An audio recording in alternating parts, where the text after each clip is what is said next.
Welcome to the Tech Egg. Don't get scrambled. Enjoy the video. In this video, I will explain how to make delicious canned tuna fish.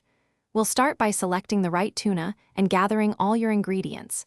You'll learn how to combine everything for the perfect texture and taste. This guide covers simple steps to create a versatile and satisfying meal, whether for sandwiches or salads. Get ready to transform basic canned tuna into a culinary delight with ease.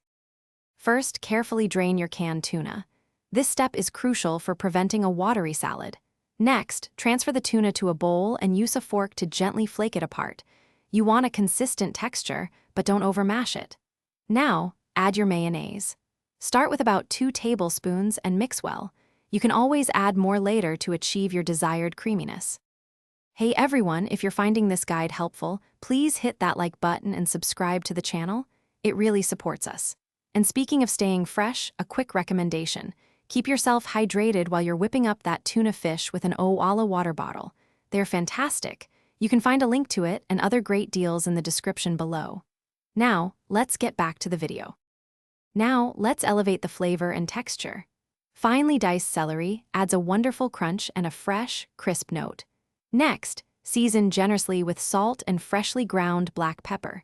A small pinch of garlic powder can also enhance the overall taste. For an extra burst of freshness, a squeeze of fresh lemon juice works wonders. Mix everything thoroughly to combine all the delicious flavors. Your delicious tuna fish is now ready to enjoy. It's incredibly versatile. Serve it on your favorite bread for a classic sandwich, or use it as a topping for a fresh green salad. It also makes a fantastic filling for lettuce wraps or even stuffed into a ripe avocado.